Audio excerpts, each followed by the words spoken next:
For decades, a persistent claim has circulated through fringe archaeology, television documentaries, popular books, and endless internet discussions.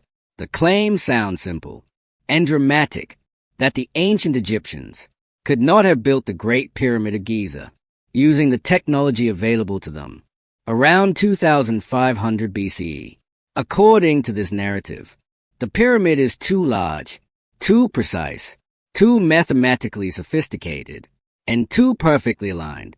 The logistics of quarrying, transporting, lifting, and placing millions of massive stone blocks are presented as impossible, and so a conclusion is drawn.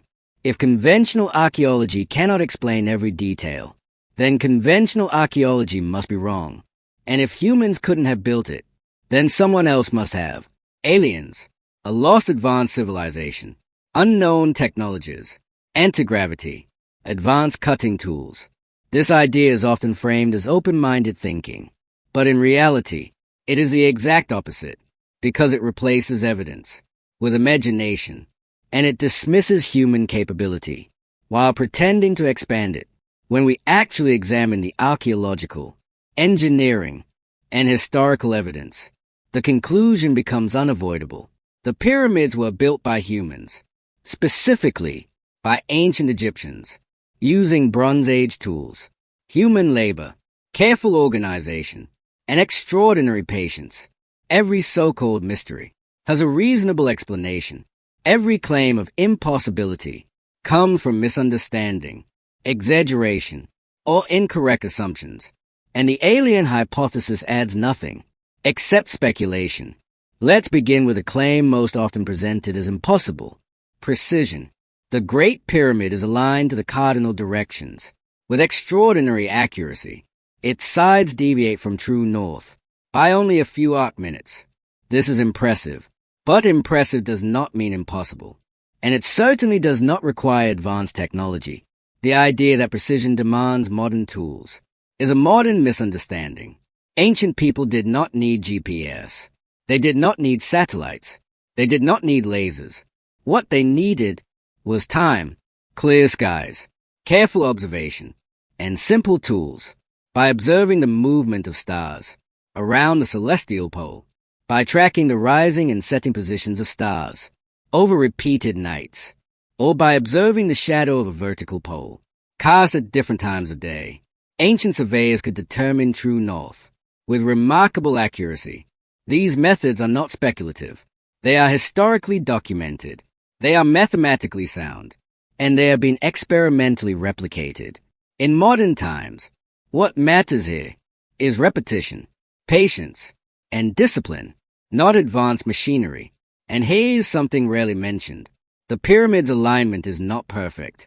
It contains small, systematic deviations, exactly what we would expect from careful human surveying.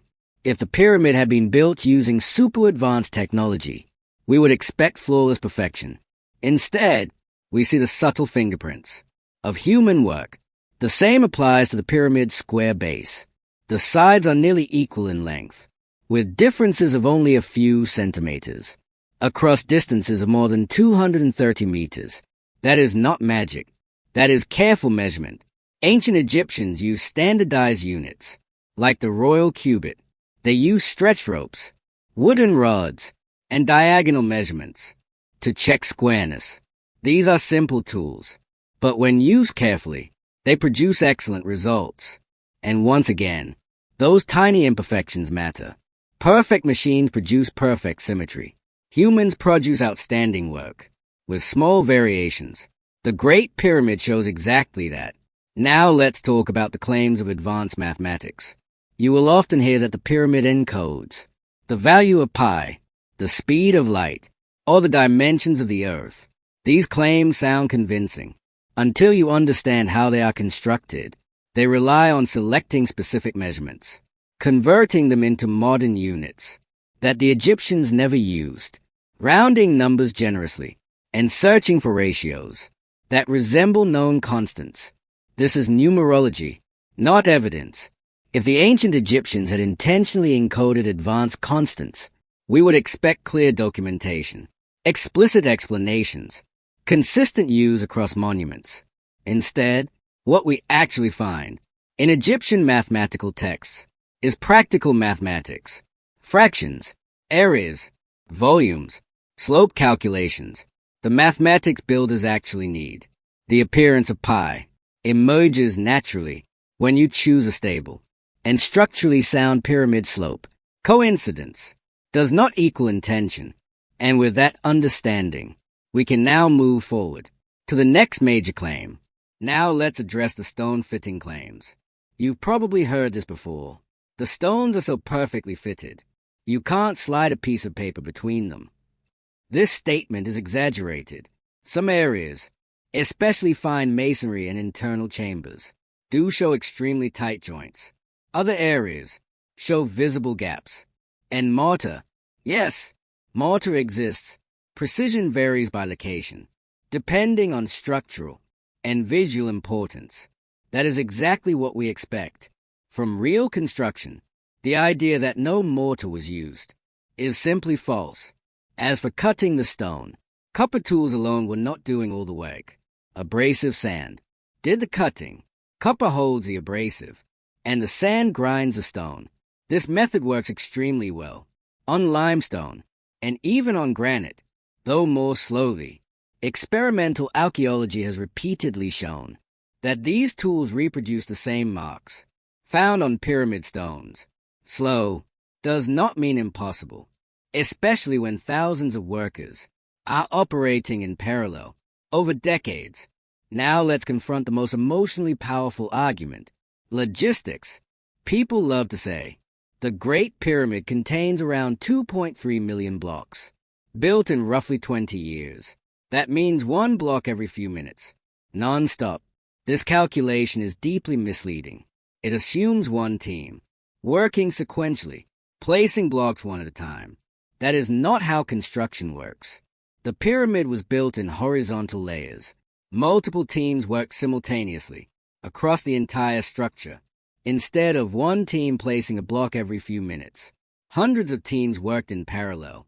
Some quarried stone, some transported it, some prepared ramps, some placed blocks, some adjusted and finished surfaces, others made tools, others produced food, others maintained infrastructure. This was not chaos, it was organization. When the work is modeled correctly, the numbers become demanding, but entirely realistic, and we have direct evidence for this workforce. Excavations near the Giza Plateau revealed worker settlements, housing, bakeries, breweries, medical care, administrative buildings. These were not slave camps. They were organized communities. Skeletons show heavy labor and healed injuries, which means treatment and recovery. Some workers were seasonal during the Nile flood. Others were permanent specialists. They even left graffiti, crew names, team identities, pride in their work. This is human organization, not alien mystery. Stone transport used wooden sledges. When sand in front of the sledge is wetted, friction drops dramatically. This is physics. It has been tested, and it appears in ancient Egyptian art. Granite blocks were transported by boat. During the Nile inundation, ancient civilizations moved even heavier stones. Without modern machinery, difficult does not mean impossible. Now the lifting question. The Egyptians did not lift blocks vertically, like modern cranes. They moved them gradually, using ramps and levers. Ramps were made from mud brick, sand, and rubble, materials that do not survive for thousands of years. There were likely multiple ramp systems, used at different stages. We may never know every exact detail, but uncertainty about which human method was used is not evident for aliens. If aliens built the pyramid, we would expect alien fingerprints. Instead, we find Egyptian fingerprints everywhere. Quarries, tools, workers' villages, administrative records, and finally, a document that ends a debate, a papyrus diary from an official named Mayor. It describes transporting limestone to Giza during the reign of Pharaoh Khufu, routes, schedules, deliveries, and the pyramid itself, called Akhet Khufu, This is not mythology. This is accounting. The alien hypothesis explains none of this. It violates Occam's razor. It adds enormous assumptions without adding explanatory power. It predicts evidence we do not find, and it ignores evidence we do. The pyramids are not proof that humans needed help.